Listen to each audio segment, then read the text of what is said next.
Mali kono ani aywa anga marabulu kono na bamakona tengundu kata se jamana kokana am bela jilema malde sigile be yoro la mana ambe awfo bolla barakela monikelaw jagokelaw bagamarlaw senekelaw jamana furba bara minum bulobe ala kata se kenre barakelaw ma amanyine awre fina ko ambawfo bi tarata mars kalo kile bisaba san bafla ani mugan ani kele mabinu mena jeka barange awye ka jamakala si awma sedu sidibe minye jawtaliye ahmed gasama negaw krafe abe josue tira ale bulun wati konnana bismillah blok konnana mabinu benino jean jakite madina kuyate télé sans fait Aïcha Touré ale benino katase asu Tourema ani réalisateur ni journaliste ambe ufo barainka alla kolosi ka nundun konya a tablo nyuma konnana masake mode masake almami Samuru Touré PDG ambe fulike kanyesi aire fenema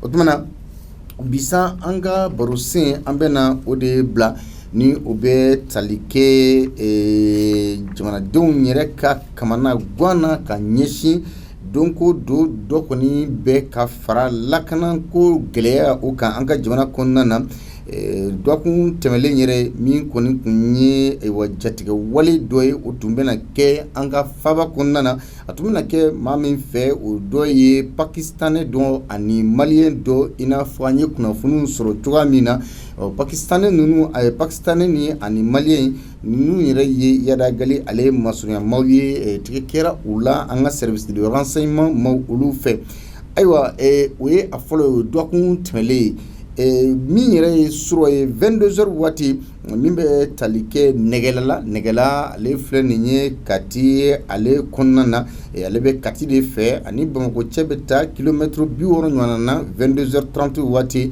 min kɔni ye jatigɛ walekɛlaw ye u yɛrɛ fɛnɛ maramafɛn gilinw tun bɛ u bolo u kɔni ye binkani walekɛ ka ɲɛsin gendarmerie min bɛ negela yema ani aywa ozefure ka kan min fɛnɛ bɛ yen nɔ sabula olu ni ɲɔgɔn cɛ tɛ tɛmɛ 100 mètres ɲɔgɔn kan n'o ye mètre 100 ɲɔgɔn na ye an ye ɲininkali dɔw de bila o ko kan sala k'a fɔ aw yɛrɛ fɛ jamana filancɛla fanga ɲɛma na a y'a sɔrɔla k'a fɔ ministre min ka baara ɲɛsinnen bɛ jamana yɛrɛ kurukara a lakana ma ani chef d'état-major min ni o fana ka baara ɲɛsinnen bɛ an ka ayiwa lakana lasabatiliko ma sala ayiwa nin kan ka kɛ sababu ye sabula kuma misɛnmisɛnnin cayalen don aw yɛrɛ fɛ ninnu bolo kan ka bɔ cala ka da kan jigiya min dalen bɛ u kan lakana baara sabatili la ni o tɛ ka se ka lawaleya ka ɲa ɲininkali fɔlɔ ɲininkali filanan Mali bɛ ka bɛnkan min kɛ ani a dɛmɛba kulu ni ɲɔgɔn cɛ sala Mali kan ka bɛnkan ninnu bɔ a ma wa n'an bɛ a fɔ ko accord de défense militaire ayiwa ɲininkali sabanan o de ka fɔ aw yɛrɛ fɛ jamana kɔnɔ jalabatigi minnu bɛ yen nɔ olu kan ka tila ayiwa kɛlɛdagaw ni ɲɔgɔn cɛ de wa min bɛ se ka to ka jigiya di jamanadenw yɛrɛ ma. Mesdames et messieurs, merci de nous rester fidèles. Bienvenue à l'émission Aoudoukodi en ce jour mardi 30 mars 2021. Voici le thème à la dégradation de la situation sécuritaire. Un projet d'attentat déjoué ici à Bamako. Un Pakistanais et un Malien proche de Yada Gali arrêtés par les services de renseignement maliens. Attaque de la gendarmerie de Negela, cercle de Kati à 60 km de Bamako hier à 22h30 par des terroristes lourdement armés. Au même moment, le camp des eaux et forêts de la même ville a été attaqué à 100 mètres. Première question, le président de la transition doit-il limoger le ministre de la Défense et le chef d'état-major des armées pour incapacité? Deuxième question, le Mali doit-il rompre avec l'accord de défense militaire avec certains de ses partenaires? Troisième question, selon vous, une répartition des officiers sur le théâtre des opérations est-elle possible pour donner une assurance aux populations? Pour participer, appelez au 66 74 33 48. walasa ka se ka aw da don baro sen na a bɛ se ka weleli kɛ 66 74 33 48 baro sen bɛ fɛn min kan o de ye ka fɔ an ka ayiwa jamana kɔnɔ lakanako kɛlen bɛ kamanagan ye sabula terroriste u bɛ ka gɛrɛ duguba la dɔɔni dɔɔni misali la dɔgɔkun tɛmɛlen min yɛrɛ ye faaba kɔnɔna ye min ye jatigɛ wale kɛbaaw ye u ka wale jugu dɔ tun kan ka ɲɛsin faaba kɔnɔna ma yan nɔ pakistanais dɔ ani malien dɔ bɛ o la service de renseignement malien olu de ye tɛgɛ kɛ o la ensuite min ye nɛgɛla ye Kati cercle kɔnɔna na ani Bamakɔ cɛ ye kilomètre 60 ɲɔgɔnna de sur 22h30 waati min ye terroristes ye olu fɛnɛ kɔni maramafɛn grinw tun bɛ u bolo u ye gendarmerie attaqué ni ka tila ka eaux et forêts ka kan fɛnɛ attaqué olu ni ɲɔgɔn cɛ tɛ tɛmɛ mètre 100 ɲɔgɔnna kan ɲininkali fɔlɔ sala aw yɛrɛ fɛ filancɛla fanga ɲɛma kan ka ayiwa lakana ministre bolo bɔ a ka ca la wa ani chef d'état-major des armées ni o ye sɔrɔsiw ka ɲɛmaaba ye salon ninnu tɛgɛ kan ka bɔ ca la ka d'a kan danaya min dara u kan n'u ma se k'a minɛ fa wa ɲininkali filanan sala Mali kan ka ayiwa bɛnkan min bɛ ani a dɛmɛbaajɛkulu ni ɲɔgɔn cɛ lakanako la k'o bɛnkan in bɔ a ma walima k'a la kurakuraya ni taabolo kuraw ye wa ɲininkali sabanan jalatigi minnu bɛ yen nɔ aw yɛrɛ fɛ olu kan ka tila kɛlɛ olu bɛ se ka tila kɛlɛdaganw ni ɲɔgɔn cɛ wa walasa cogoya min na ka se ka jigisigi dɔ di jamanadenw ma k'aw da don ni baro in na a bɛ se ka weleli kɛ 66 74 33 48 66 74 33 48 allo allo s'il vous plaît radio de bi kɛrɛfɛ a faga i tɔgɔ ni jamu i b'an wele ka bɔ min Traoré Daouda monsieur Daouda Traoré de quel quartier Daouda Bougou. Monsieur Traoré, le président de la transition doit-il limoger le ministre de la Défense et le chef d'état-major des armées pour incapacité suite à ces différentes attaques? Oui, normalement. Il m'a encore un téléphone là.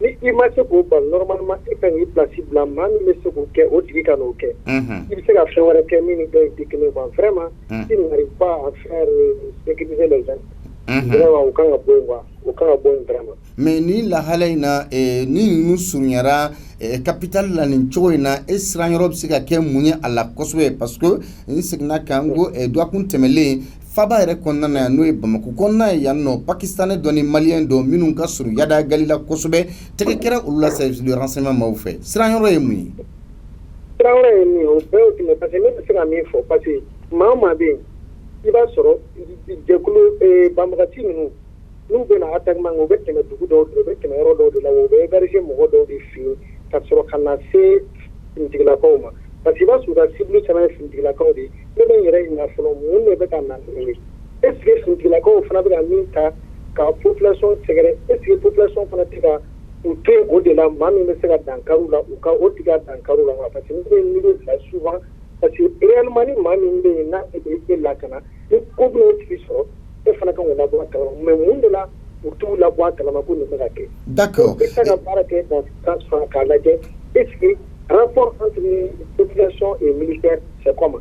Parce que ni o ma kɛ dɔrɔn i b'a sɔrɔ c'est un problème. Daouda Traoré ɲininkali filanan est-ce que bibi na Mali ka kan ka accord de défense militaire ni o ye bɛnkan ye ani jamana wɛrɛw ni ɲɔgɔn cɛ a teri jamanaw ni ɲɔgɔn cɛ est-ce que o accord in kan ka bɔ a ma walima ka yɛlɛma dɔw don a kɔnɔ e yɛrɛ fɛ ni yɛlɛma bɛ don a kɔnɔ a kan ka kɛ cogo jumɛn walima n'a kan ka bɔ yen de. Bon ne bolo sisan n'i y'a bɔ yen est-ce que mɔgɔ min b'an bolo les hommes qu'on a aujourd'hui est-ce que olu bɛ se ka fan bɛɛ occuper wa maintenant ne bolo k'a bɔ yen o tɛ hakilina ɲuman ye maintenant mun bɛ se ka k'a kɔnɔ o ye ka yɛlɛma don a kɔnɔ ni yɛlɛma bɛ don a kɔnɔ maintenant k'a kɛ n'a sɔrɔ u bɛ zone min na ni dɔ de bɛ se ka fara o zonew kan maintenant pour que ka se k'a kɛ fana maintenant u bɛ se ka ninnu kɛlɛ cogo min u kana n'a kɛ k'u b'u sigi ka kɛ force d'interposition ye u bɛ se ka u kɛlɛ cogo min na ka wuli k'u ɲini o bɛ se ka kɛ mais sinon ne bolo n'u bɔra yen sa parce que u fana bɛ yɔrɔ dɔw de la n'u bɔra est-ce que mɔgɔ bɛ anw bolo ka taa bila o yɔrɔ ninnu na fana wa. Dawuda Traoré an ka officier minnu bɛ yen e yɛrɛ fɛ est-ce que u ka kan ka tila wa u bɛ se ka tila kɛlɛdagaw ni ɲɔgɔn cɛ c'est-à-dire kɛlɛ bɛ yɔrɔ minnu na les zones les plus touchées est-ce que u bɛ se ka bila ka taa o yɔrɔ ninnu na walasa ka assurance di population ma wa. O ye diyagoya de u kalanna o de kama souvent dɔw b'a fɔ ko le but de la formation je pense que c'est pas le savoir seulement mais l'action jamana ye wari de bɔ ka taa u kalan fɛn dɔ la ni u b'a fɔ k'u ye école kɛ maintenant i ye école kɛ aujourd'hui le pays se trouve dans telle situation c'est le moment que olu fana de k'o prouver hali n'u ma ɲini olu fɛ olu yɛrɛ kan k'o ɲini u yɛrɛ pour que jamana bɛ se ka bɔ cogo min na parce que jamana ye wari de bɔ ka don olu ka kalan na maintenant n'i kalanna i kalanna ko min na n'o ko nana vraiment i kan ka se k'o répondre n'i ma se k'o répondre i ka kalan ma fɛn de ye. Merci. U sigiyɔrɔ se Bamakɔ yan quoi. Merci beaucoup Daouda. 66 74 33 48. Le thème du jour, la dégradation de la situation sécuritaire. Un projet d'attentat déjoué à Bamako. Allô? Allô? 66 74 33 48 bureau numéro biolumla nanbi saba ani saba binani ani seke dégradation de la situation sécuritaire au Mali, un projet d'attentat déjoué à Bamako, attaque de la gendarmerie de Néguéla, cercle de Kati hier à 22h30 par des hommes armés, lourdement armés. Allô? Allô, salam alaikum. Sumo be tokoni jamu bangoule kabomi.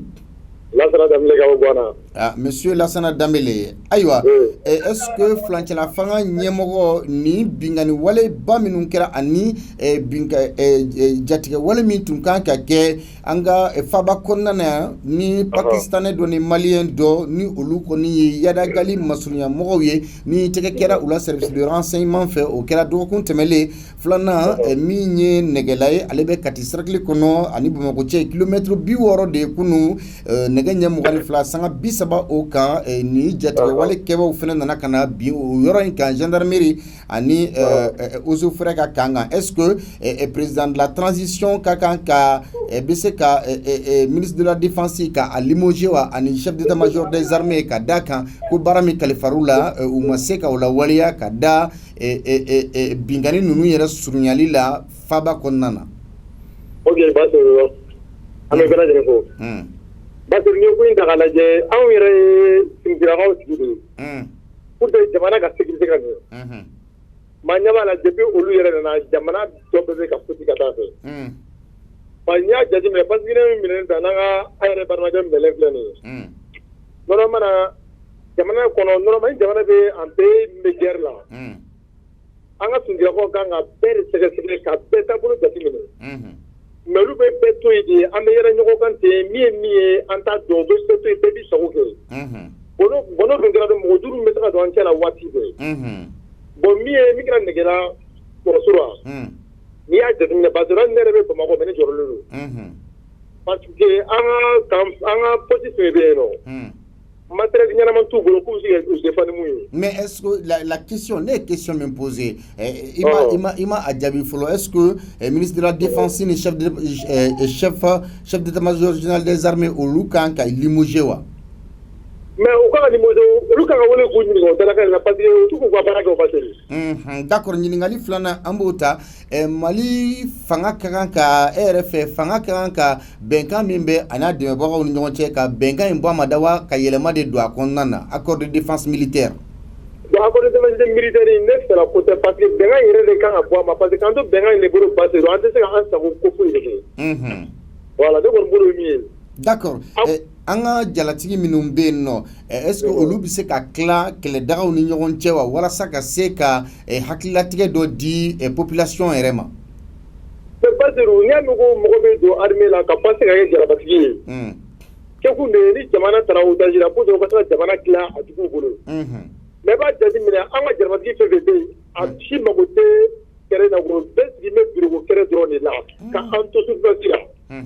Mais n'a jateminɛ an b'o de kɔnɔ parce que fɛn fɛn bɛ yen nɔ jarabatigi fɛn fɛn nin bɛɛ de kan ka dilan kɛlɛdagaw ni ɲɔgɔn cɛ.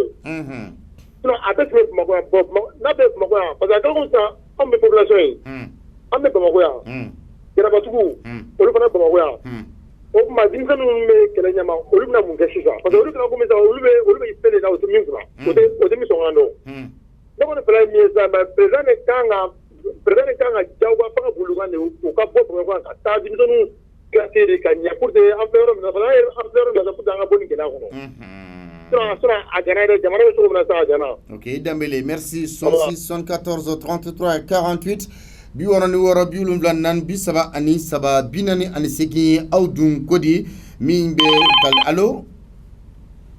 salaamaaleykum. somɔgɔw bɛ i tɔgɔ ni jamu i b'an wele ka bɔ min. Yakuba Kulubali ka bɔ Amdalayi a Seyida. Bamanan waliju El Hadj Yakuba Kulubali kodi baasi t'i la.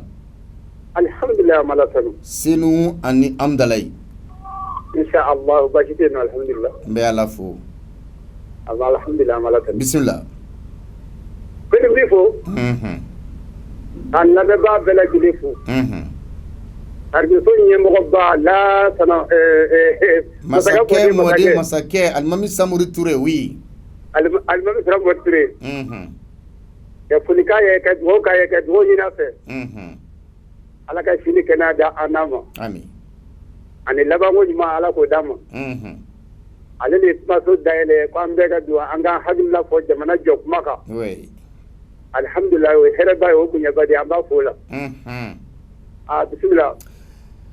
Ayiwa El Hadj min ye dɔkun tɛmɛlen ye jatigɛ wale dɔ tun labɛnnen bɛ nka a ma se ka ɲɛ sɔrɔ Bamakɔ yan Pakistan dɔ ani Maliden dɔ fɛ minnu ye yadagali masurunya maaw ye nka tɛgɛ kɛra u la an ka service de renseignement maaw olu fɛ surɔ fɛnɛ 22h30 waati gendarmerie min bɛ nɛgɛla Kati cercle kɔnɔna na ani Bamakɔ cɛ kilomètre 60 de ye ani ozofiraw ka kan min bɛ yen marifatigiw olu kɔni taara ka taa u kɔni ka a filenkolonci ka dakolonci ka taa ni mobili kelen ye ka kelen jeni e yɛrɛ fɛ sala flancɛla fanga ɲɛma n'o ye colonel major Bandaw ye est-ce que a bɛna na se ka ministre de la défense k'o bolo bɔ a ka ca la ani chef d'état major des armées k'o bolo bɔ ca la ka d'a kan baara min kalifar'u la u ma se k'a kɛ wa sabula ko in bɛ ka surunya Bamakɔ la. Alhamdulilayi ko ɲininkali diyara n ye kosɛbɛ. Hali n'a m'u bolo bɔ a la kɔni a kan k'u wele ka ci f'u ɲɛna. Ci jumɛn? Lakana u kan ka lakana u bɛ lakana place la u kan ka lakana ni lakana kɛ ni cogo min u kan k'o kɛ. Normalement ni ɲɔgɔn yɛrɛ kala ni député bɛ yen député de kan ka wele kɛ k'a sɔrɔ ali tɛ k'a fɔ jamana bɛ yɔrɔ min na a bɛ ka ɲagami ka taa fɛ fɛn tɛ ka bɔ a la. Lakanabagaw ka wele k'u ɲininka lakana kan ka kɛ cogo di n'a fɔra lakana o ye jamanaden bɛɛ kungo di. Kɛrɛnkɛrɛnnenya la hali tentu yɔrɔ ta ka jugu ni anw ta ye an bɛɛ lajɛlen de kungo di. Ni lakana bɛ kɛ foyi bɛ yɛlɛbɔ fɔlɔ a kan ka wele ka ɲininka yɛrɛ di. O ɲininkali. Ayiwa bɛnkan dɔ bɛ yen n'an b'a fɔ ko accord de défense militaire ni o ye bɛnkan ye Mali ani nanzara ani a dɛmɛbaakulu dɔw ni ɲɔgɔn cɛ sala o bɛnkan ninnu kan ka bɛnkan in kan ka bɔ yen de wa walima yɛlɛma dɔ de kan ka don a kɔnɔna na. I ko ɲininkali kɛ kosɛbɛ est-ce que i b'a kalama Mali yɛrɛ sigi jurusɛ la k'an da Faransi kɔrɔ bɛnkan ninnu de b'a kɛ o. Parce que n'i ye bɛnkan papier ci an bɛ mankan ci cogo o cogo a tɛ se ka ɲɛnabɔ fo Faransi sago. Bɛnkan kun ye mun ye baara bɛ kɛ dilan cogoya min na a kɛ ka ɲɛ Malidenw kanu na. N'o tɛ kɛ fo baara bɛ kɛ cogo min na don o don Mali bɛ ka taa diɲɛ kɔnɔ ko Faransi bɛ yan. Ko accord sɛbɛnnen b'an n'olu cɛ. Ne kɔni bolo nafa foyi de tɛ o la. Awɔ. Ɲininkali sabanan an ka jalatigi minnu bɛ yen nɔ n'o ye jalabatigiw ye e yɛrɛ fɛ u kan ka tila kɛlɛdagaw ni ɲɔgɔn cɛ walasa ka jamanadenw yɛrɛ ka se ka assurance dɔ di u ma wa ka se ka danaya dɔ di u ma wa. O k'a ka kɛ kojugu parce que mun na n'i y'a ye jala sɔrɔ faso in kɔnɔ faso in bɛ jala d'i ma. Jala di kun tɛ dɔwɛrɛ ye i ka se ka faso lakana. Kɛrɛnkɛrɛnnenya faso bɛ juguw bolo tuma min na i ka se ka wuli k'i jɔ pour que faso ka se ka bɔ juguw bolo. Sariya de di kun y'o ye donc jalatigiw de kan ka wuli ka jɔ pour que Mali bɛ degun kɔnɔ a ka se ka bɔ a kɔnɔ. O ye n ka hakili la o la n'Ala ka diɲɛ. El Hadj Yakuba Kulubali an b'i fo i ni ce. Merci, an b'a lamɛnbaa bɛɛ lajɛlen fo ko ma Gakou fo. Ok d'accord merci beaucoup Gakou kulo b'i la 66 74 33 48 63 allo. Somɔgɔw bɛ i tɔgɔ ni jamu i b'an wele ka bɔ min. Ne tɔgɔ ye Yakuba Ngoyiba. Yakuba jamu. Ngoyiba. Ngoyiba quartier jumɛn. cité la. Cité jumɛn? Terrain d'art yɔrɔ la. D'accord. An ko Iba ka da jamana yɛrɛ lakana cogoya kan pakistanais dɔ ani malien dɔ minnu ka surun yadagali la tɛgɛ kɛra olu la service de renseignement fɛ nka surɔ 22h30 waati nɛgɛla gendarmerie n'a bɛ Kati cercle kɔnɔna na a 60 km de Bamako bin kɛra yen kan ani eaux forêts ka kan maaw fɛ minnu ni olu tun ye labɛnnen don kosɛbɛ a kama sabula u taara ni mobili kelen ye ka kelen jeni e yɛrɛ fɛ est-ce que président de la transition a bɛ se ka ministre de la défense ni chef d'état-major des armées ka u tɛgɛ b'u ka ca la ka da kan u ma se ka u jɔyɔrɔ fa wa? Bon, n b'a daminɛ jumɛn de la fɔlɔ ka daminɛ ministre ninnu ta la ou bien ka daminɛ dɔ nin na fɔlɔ? Ayi ɲininkali kɔni kɛra ka ban président ɲininkali ye ayiwa sala e yɛrɛ fɛ président bɛ se ka ministre de la défense ni chef d'état-major des armées k'u limoger wa? Ayi non a man kan k'o limoger a ka kan k'u wele k'u kangari da u ye fɔlɔ. Parce que a caman bɛ 66 74 33 48 66 74 ani 73 aw dun ko di allo. Allo salamu somɔgɔw bɛɛ i tɔgɔ ni jamu i b'an wele ka bɔ min? Abdurrahman Traoré ka bɔ Sɛbɛnikɔrɔ. Radio dɔ b'i kɛrɛfɛ a faga Abdurrahman Traoré ka bɔ min? Sɛbɛnikɔrɔ Abdurrahman est-ce que e yɛrɛ fɛ ni bingani wale fila in kɔfɛ flancɛla fanga ɲɛmɔgɔ bɛ se ka ministre de la défense ni chef d'état-major des armées ka u tɛgɛ bɔ ca la quoi? Ne kɔni hakili la a ko kan ka kɛ cogo min na k'a daminɛ président na walima vice président. Bon o kɔni ne kɔni hakili la kɛlɛkɛminɛn kɔni tɛ an ka kɛlɛkɛcɛw bolo. Bon président ka a jɔyɔrɔ la. I ma ɲininkali jaabi o.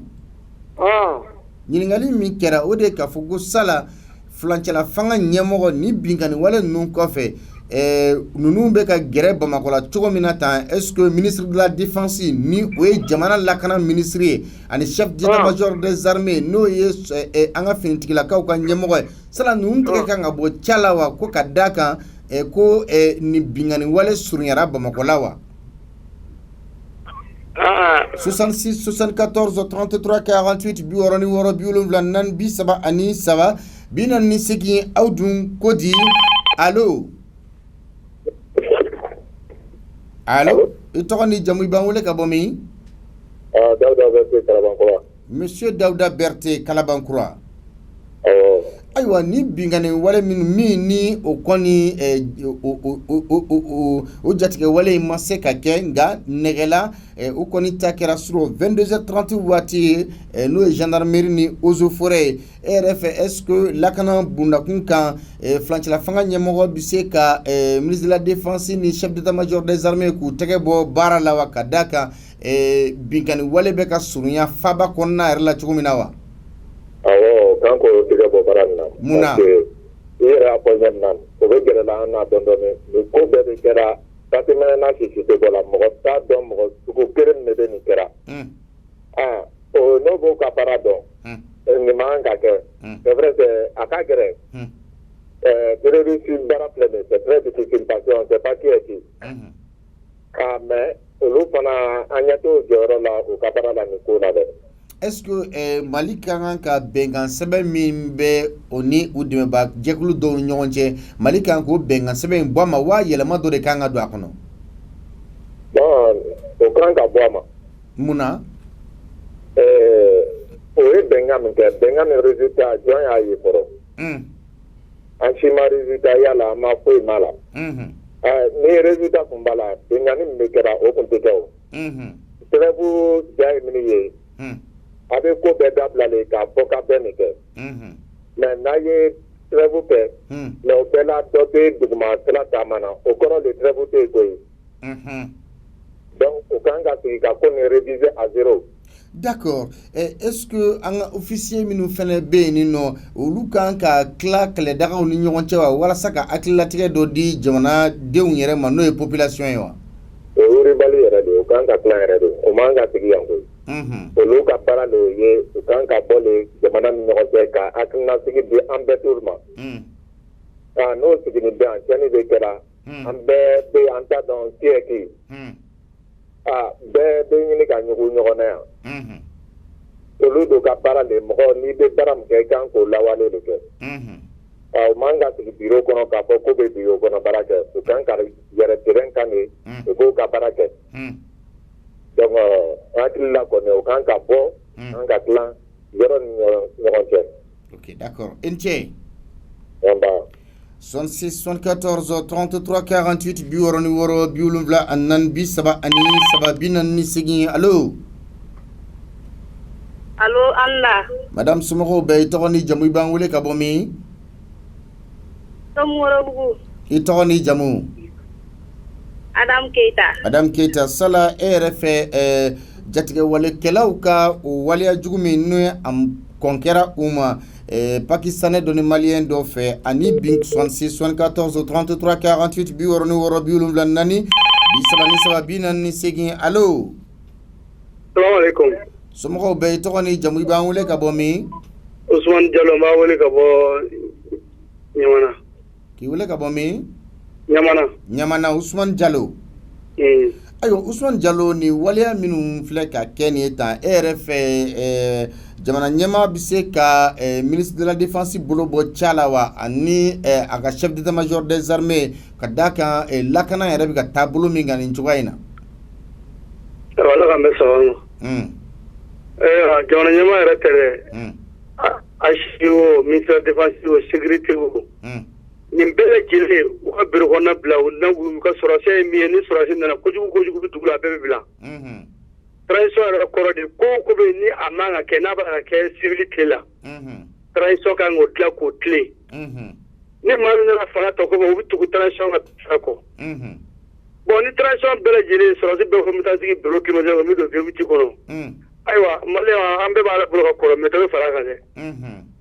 Parce que an ka sɔrɔsiw tɛ foyi la bɛɛ ko bureau kɔnɔ. Si ko ti bɔ. Si ACI bɛ homme de terrain bɛɛ b'a dɔn homme de terrain a bɛ mun na yan. Ni Ala ye coup d'état kɛ ni coup d'état réussira taa i ka baara la. Jago t'i ka baara la wagɛ t'i ka baara la tɛ ka t'i ka baara la. Sɔrɔsi ko ni mobili climatiseur ni bureau climatiseur kɔnɔ olu t'i ta marifa ci fo ka t'u sa. Bon tant que olu tɛ marifa ci minnu fana bɛ nɔrɔ la olu fana bɛ nata ninnu na. D'accord ɲininkali filanan accord de défense yɛlɛma de kan ka don a la wa walima a yɛrɛ kan ka bɔ yen de wa. Accord de défense kan ka bɔ yen accord t'an n'u cɛ. U b'a la ka sɛbɛn parce que u b'a la ka nɛgɛ halisa ka taa faga de. Nɔri mɔgɔw u tɛ jɛn an kɔ foyi ye. IBK tile la o ATT tile la o Musa tile la o kelen don. Masakɛ min b'an kunna masakɛ min ko a ko kɛlɛ de bɛ kɛlɛ ban n'o ye Bagandaw ye. N'a tulo b'a la a b'a fɔ k'a ka mɛn ko a yɛrɛ dago dɔ ma ko kɛlɛ de bɛ kɛlɛ ban k'a to IBK ka gouvernement na. Bon n'i ko kɛlɛ bɛ kɛlɛ ban n'Ala y'o fanga yɛrɛ d'i ma donc an kan ka ye ka kɛlɛ de kɛ an k'a ye. Mais n'ale ko a b'a accord signé ko kunna a ye kuma min fɔ fɔlɔ ani kununko ni bi k'o tɛ kelen dɛ. Ko fanga ma ɲi dɛ ko fanga ye maa nata a b'a fɔ a ye k'a k'o di. Ɲininkali sabanan est-ce que an ka jalatigiw yɛrɛ fɛ u kan ka tila kɛlɛdagaw ni ɲɔgɔn cɛ ka se ka hakililatigɛ dɔ di jamanadenw ma wa? Bon n'an ka jalatigiw bɛɛ wulila sisan ka taa bila nord ka taa bila an ka frontières bɛɛ lajɛlen la sisan an ka kɛlɛda bɛɛ la. Walayi denmisɛnninw b'u yɛrɛ fa k'a fɔ k'an ka chef bi yan. Cadi lajɛ Cadi ko gɛlɛyara président Goudron ma wuli ka taa terrain kan wa. A taalen mun kɛra u ma dugu maîtriser yan. Si bɛ wulila sisan k'u bɛ yɔrɔ la sisan denmisɛnnin minnu bɛ yen u bɛ nɔrɔ ko ba pewu an bɛɛ bɛ lafiya. Mais tant que olu ɲɛ bɛ u tɔ la VT fɛn kɔnɔ kɛlɛ tɛ kɛ dɛ journaliste bɛ Mali u kan ka bɛɛ ka général kalo bɔ a bolo. Walasa ka wari de cɛ k'a dun an bɛ se ka min fɔ yen. Ala k'an ni sababa bɛn. Salamu aleykum. 66 74 33 48 biworo ni woro biwulumvla nani bi saba ani saba bi naani ani segin. Allo. Allo ça va. Somɔgɔw bɛɛ i tɔgɔ ni jamu i b'an wele ka bɔ min? Ne tɔgɔ ye Mamadu Konare ka bɔ Bolibana. Monsieur Mamadu Konare ka bɔ Bolibana. Ayiwa lakanako bɛ lahala min kɔnɔna na dɔ kun tɛmɛlen attentat dɔ déjouera Bamakɔ yan pakistanais dɔ ni malien dɔ ka ko labɛnnen kun don nka u ni Yada Gali de kun ka surun ɲɔgɔn na service de renseignement ye ayiwa tɛgɛ kɛ u la. Ensuite sur 22h30 wagati nɛgɛla gendarmerie ani eaux et forêts kan u kɔni attaquera terroristes fɛ. Est-ce que e yɛrɛ fɛ président de la transition ka kan ka ministre de la défense ni chef d'état-major des armées bolo bɔ ca la wa ka d'a kan lakana bɛ lahala min kɔnɔ wa? Donc kurunya kelen pewu a man kan k'o bolo bɔ baara la fɔlɔ. Munna. A b'u wele ka kangari laban d'aw ye. N'i ma kangari da mɔgɔ ye i t'a kɔnɔko dɔn. O ye question fɔlɔ ye bisimila. Ɲininkali filanan accord de défense militaire est-ce que a kan ka rompu wa ou bien a kan ka modifier de wa bɛnkan min bɛ an ka jamana ni an dɛmɛbakulu dɔw ni ɲɔgɔn cɛ yɛlɛma de kan ka don a la wa a kan ka bɔ yen de. Accord de défense mɔgɔ minnu b'a fɔ ko a ka bɔ yen a man kan ka bɔ yen bi a man kan ka bɔ yen sini. Ka d'a kan. Ka d'a kan ni kɛlɛ ni kɛlɛ tɔw tɛ kelen ye. L'ennemi est parmi nous-mêmes. Donc a bɛ ɲɛɲini de u bɛ k'a ɲɛɲini cogo min k'an dɔn an fana kan k'u ɲɛɲini k'u dɔn ten parce que population il faut voir le cas de Tchad population de bɛ ka sɔrɔsiw dɛmɛ mais Mali population bɛ siran ko ni y'u tɔgɔ fɔ dɔrɔn donc u kana n'an faga. O ye question filanan ye. Question savanant, est-ce qu'une répartition des officiers sur le théâtre des opérations est-elle possible pour donner une assurance aux populations? I ka question sabanan in ka ɲi kojugu n'a bɔra président yɛrɛ la. Généraux si man kan ka to Bamakɔ kɔnɔ yan tuguni. U bɛɛ kan ka tila entre les différents postes du pays. O kɔni doute foyi t'o la. O cɛyara ɲɔgɔn kan yan kojugu fo an t'a dɔn min don bilen. Pour que n'u dun bɛ denmisɛnninw cɛ la u bɛ se ka diɲɛ ko bɛɛ kɛ ye. Bureau tɛ kɛlɛ kɛ sa.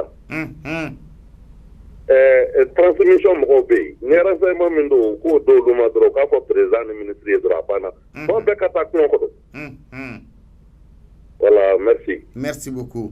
66 74 33 48 biworo ani woro biwulunwula nani bisaba ani saba binani segin allo. Somɔgɔw bɛɛ tɔgɔ ni jamu i b'an wele ka bɔ min? Monsieur Jara. Monsieur Jara.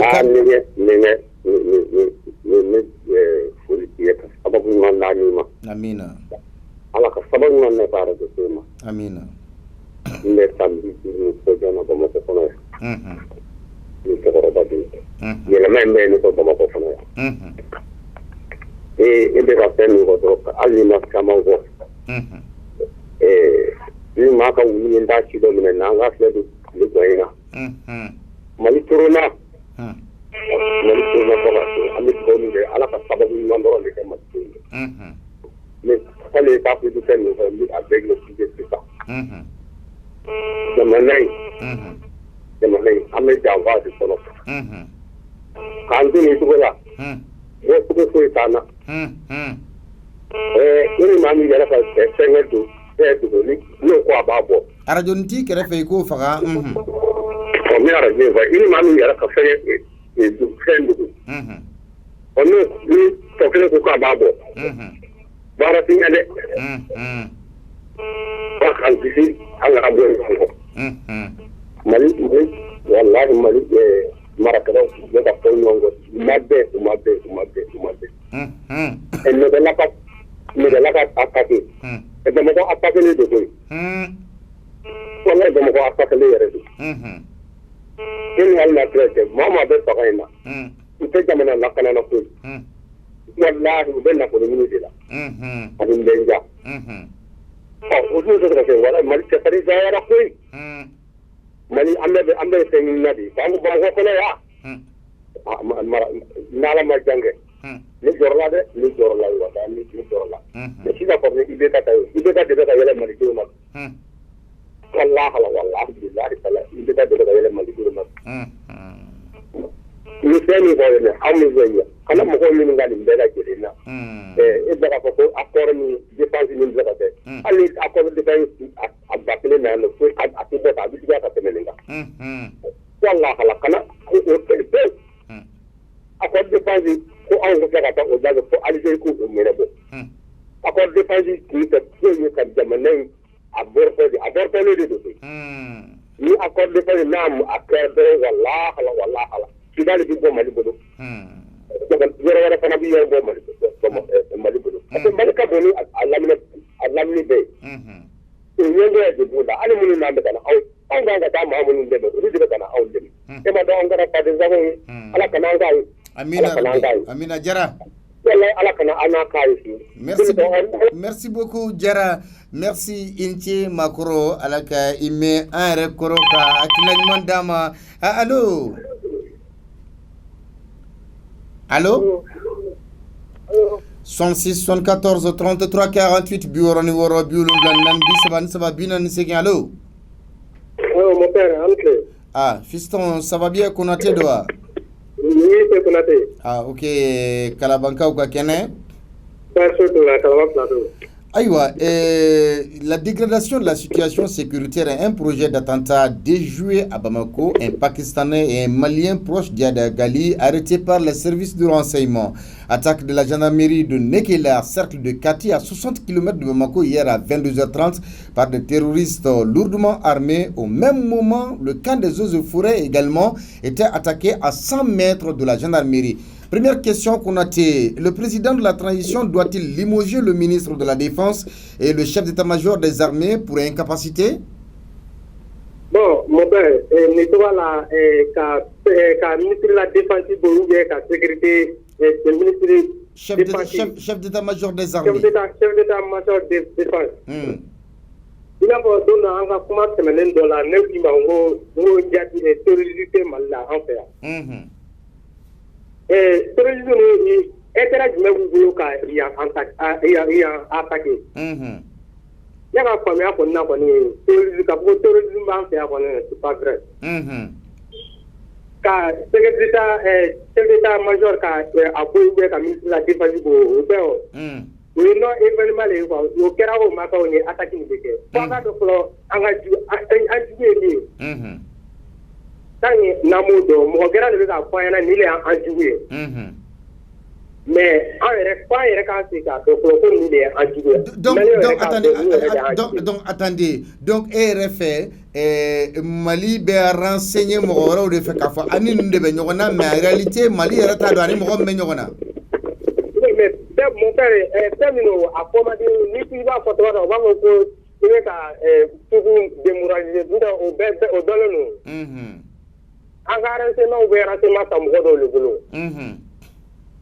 Mais est-ce que olu bɛ ka renseignement min d'a ma o ye renseignement sugu jumɛn ye fɔlɔ? C'est ça la question. Ne ka faamuya o la ne kɔni bolo ministre de la défense ka bɔ ou bien ka chef d'état-major ko nafa t'o la quoi. D'accord, mais est-ce que accord de défense militaire Mali kan ka yɛlɛma dɔ don a la wa walima ka rompu de ani a ka partenaire dɔw ni ɲɔgɔn cɛ? Accord de défense mani français a kan ka bɔ yen. Mun na? Mais ba tɛ nafa t'a la accord de défense signé pour que an ka porteur uniforme ka se ka formation ɲuman sɔrɔ u ka se ka temps kɔrɔta sɔrɔ. Ani Barkhane ka se ka u dɛmɛ aérien na avion ko la. Mais aussi an ka jamana kɔnɔdenw an tɛ k'o si nafa ye. Ça veut dire que u ka accord de défense mani français a kan ka bɔ yen yɛrɛ a kuma yɛrɛ man ka fɔ quoi. Mais e yɛrɛ fɛ est-ce que an ka officier minnu bɛ yen nɔ bi in na olu kan ka tila de wa kɛlɛdagaw ni ɲɔgɔn cɛ pour que ka se ka hakili sigi dɔ di jamanadenw ma wa? Mon père an degela ka kuma dɔ kɛ n ye kuma dɔ fɔ n bɛna segin ka o kuma kan nin yɔrɔ la. N ko en diplomatie ni échelon diplomatiquement ka ban nafa t'a la i k'i ka armée bila ka taa terrain ka kɛlɛ la quoi. Parce que an ka jamana yɛrɛ diplomates yɛrɛ échoué don fɔlɔ olu perdulen don kɛlɛ la. N'an y'an ka troupe bila ka taa an bɛ t'u di fagali ma u tɛ se ka foyi ɲɛnabɔ parce que an yɛrɛ t'a dɔn fɔlɔ an kan ka mɔgɔ min kɛlɛ quoi. Donc e yɛrɛ fɛ Mali ka diplomatie man ɲi de wa? Il y a une médiocrité wa? Non, an ka diplomatie c'est nul. Imagine mon père, maintenant Moro Keita ka ministre dɔ bɛ yen ko Ousmane Ba, je m'appelle ministre de l'affaires étrangères Ousmane Ba. N'i ma ɲina a tɔgɔ le e ka jateminɛ o ye Irak défend Nations Unies na ka na ye bi an ka diplomatie tɛ se ka Mali yɛrɛ défend Nations Unies na c'est honte.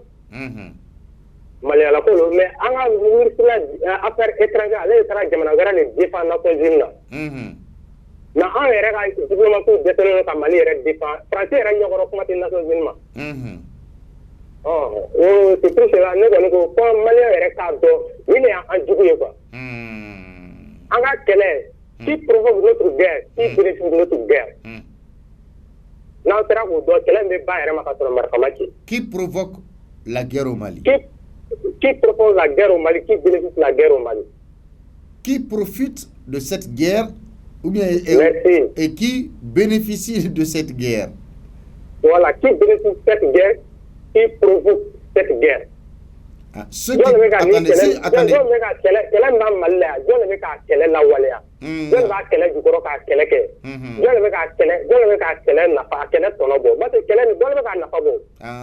Donc, si je vous comprends, qui provoque la guerre et qui en profite? Voilà.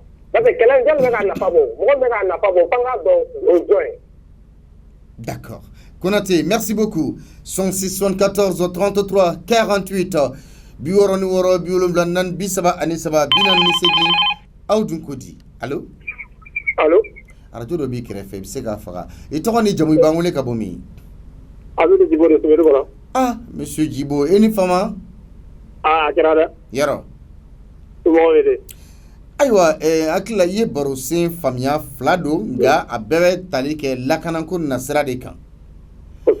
Djibo, est-ce que ministre président de la transition quand ministre de la défense bolo barlawa ani chef d'état-major des armées kada lakana takabolo ere kan ami fo ki bargara ami claim na bi o fla do be kana bara ani jamana nyamo mo ugi na bo bara uru yere be kana ta fo papier te ku ye barabla ka sababu ke jime parce que olu de kumbe kulu a fɔra ko minnu kumbe olu ye civil kulu yɛrɛ de sɔrɔsiw ye n'a fɔra ko aw jalabatigiw da aw waati de la kɛlɛ b'a la ka gɛlɛ capitale la a kɔrɔ de u ni jɔyɔrɔ in ma kan pewu.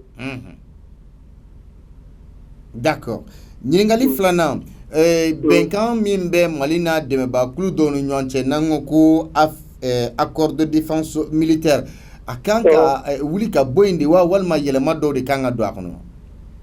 U bɛ ka yɛlɛma de don a kɔnɔ. I n'a fɔ. A misali la sisan. N'i y'a lajɛ i b'a sɔrɔ an bɛ yɛlɛmali min fɛ n'o de sisan ni u bɛ taa kɛlɛ kɛ yɔrɔ min ko Mali sɔrɔsiw ka kɛ ɲɛfɛ. Kelen. N'o nana u bɛ yɔrɔ o yɔrɔ o y'a sɔrɔ u ni Mali sɔrɔsiw faralen bɛ ɲɔgɔn kan. Hali n'a y'a sɔrɔ misali la sisan n'a y'a sɔrɔ Kidali ni tubabu sɔrɔsiw de bɛ yen.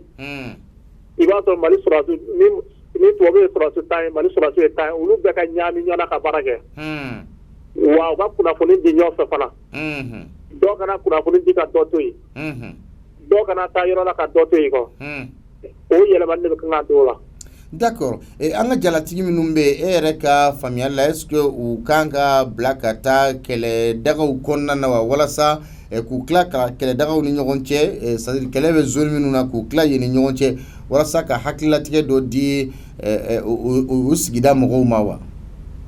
N'i ye ne bila bandaw nana bi k'a daminɛ Amadu Ayara ɲɛmɔgɔ fɛn fɛn bɛ yen n'u bɛɛ gɛn ka taa Mali érosion ni service la fo kungo kɔnɔna na n'u bɛ ta kɔnɔ u bɛ to tile kɔrɔ yen u si man ka saraba ta ka u to Bamakɔ yan parce que ni sisan misali ni Amadu Aya bila ka taa Kusala ka mɔgɔ wɛrɛ bila ka taa Segu ka mɔgɔ wɛrɛ bila ka taa Bangasi ka mɔgɔ wɛrɛ bila ka taa Douentza yan fan in na anw bɛɛ b'a fɔ an ka jalabatigiw de bɛ yen o b'anw hakili kɛ mais ni ne yɛrɛ dɔ ne b'u bila yen.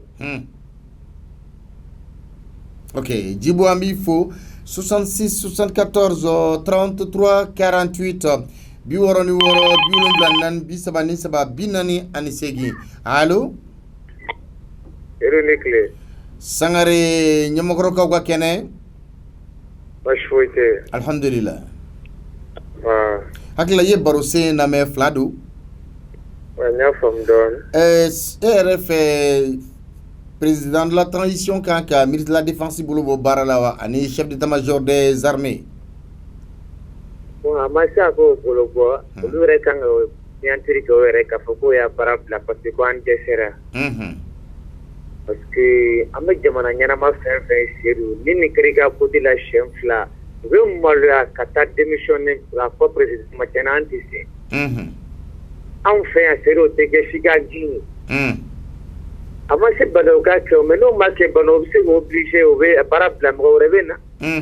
ame to da buga ta mo mane soro ma ka ko to asira to ne ko ko e ke o mamaro ngamna ke mo baro ni dora na ke yoromna parce que famo le la canale ne do population la canale te aussi donc yo ga émission ils ont failli quoi quand a kinga boy mais accord de défense militaire est-ce que yele makanga do akono wa kanga boy de malini adime ba kulu do no ngonche akanga boy parce que na fato la quoi sero muna o jabe anafata la kadamunga bo ante ga joro yo ante ga joro donc na fata la quoi anga jalatigi minnu be ni no akacan mais est-ce que jalatigi nunu bi se ka kla kele dagaw ni ɲɔgɔn cɛ walasa ka se ka jigiya dɔ di jamanadenw yɛrɛ ma wa jalatigi nunu yɛrɛ o tɛ kɛlɛ ɲɛdɔn fɔlɔ aussi n'i y'a mɛn k'i bɛ bila ka taa ka bila turupu ɲɛfɛ i b'a ɲɛdɔn ni kɛlɛ suguya min bɛ yen fɔlɔ kɛ Mali surasi te min bɛ se k'a fɔ ko ni kɛlɛ suguya nin bɛ Mali kɔnɔ k'a bɛ kɛlɛ ta a bɛ kɛlɛ ta o mɔgɔ tɛ Mali généraliw la o mɔgɔ tɛ yen parce que mɔgɔ min bɛ to i jala 5 pan ka t'i bila fɔ jala laban na Seydou ka jala 10 pan ka t'i bila fɔ jala laban na e bɛ se ka mun kɛlɛ stratégie jumɛn de yira surasi fitininw na foyi an ka Mali généraux 90 kɔ nin bɛ rien fait o tɛ foyi dɔn Mali ko la an ka jɔ ka kɛlɛ kɛ an ka taa dugu dɔ attaquer bandiw bɛ yen n m'o fɔ dɛ mais kɛlɛ modèle min an fɛ yan surasiw tɛ se ka foyi dɔn na an ka ɲɛmɔgɔw tɛ foyi dɔn na se nka 2012 fɔ bi halisa général tɛ Mali kɔnɔ min sera ka fɛn dɔ tracer a bɛ kɛ tan o capitaine tɛ o colonel tɛ yen o foyi tɛ yen donc n'i y'a mɛn ko aw bila ka taa a bɛ fɛn ɲɛdɔn a la de mɔgɔ min tɛ k'a sɔrɔ hali o denw ka taa u bɛ taa dɔgɔtɔrɔso la ka taa papier dilan ko an den man kan tɛ ka taa nin yɔrɔ in na olu yɛrɛ bɛ se ka taa sigi donc merci 66 74 33 48 biworo ni woro biwulumla nani bisaba binan ni segi allo somɔgɔw bɛɛ tɔgɔ ni jamu b'an wele ka bɔ min Aboubacar Ba ka bɔ Misira commune de Bankumana. Monsieur Boubacar Ba, comment allez-vous? Ça fait vieux. Ani fama. Ani waati. Demaya don. Bas foyi tɛ demaya la o bɛ. Marhaba, ikiribi. Mba iba. Mba. Boubacar min ye jatigɛ wale dɔ ye o balikɛna ka kɛ ni dɔkun tɛmɛlen Pakistan dɔ ka kola bɛnnen don ani malien dɔ nka ninnu ye yada gali masurunya mɔgɔw ye service de renseignement malien ye tɛgɛ kɛ u kan surɔ nɛgɛla n'o bɛ Kati cercle fɛ ani Bamakɔ cɛ ye kilomètre 60 ye 22h30 gendarmerie attaquera waati kelen usufɛrɛw ka kan attaquera taga kɛra ni mobili kelen ye kelen jenina ka yɔrɔ yɛrɛ jeni. Est-ce que RF président de la transition Kakanka, ministre de la Défense, limogé wa ani chef d'état-major des armées, lakana et sabati baliala wa? Olu yɛrɛ ka kan ka jira k'a fɔ k'u le dɛsɛra u yɛrɛ ye k'a sɔrɔ hali mɔgɔ mun f'u ye baasi don. Donc an bɛ service de renseignement fo a ka nin bandi fila ninnu minɛli la. Awɔ.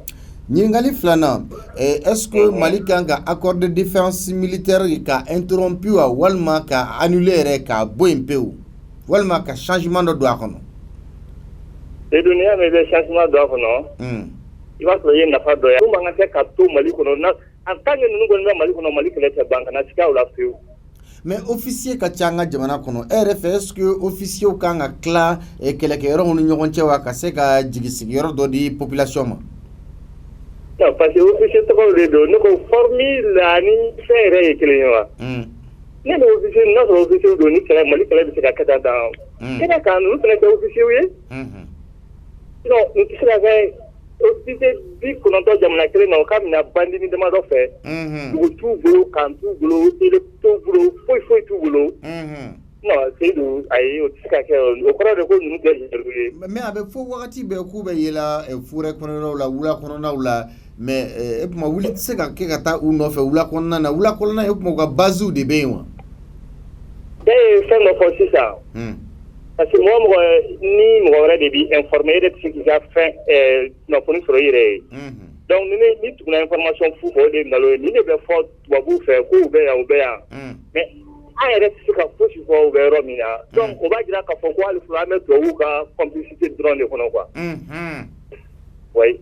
Merci. An bɛ commune demandé bɛɛ lajɛlen fo Bangumanakaw an b'u fo. U b'a mɛn.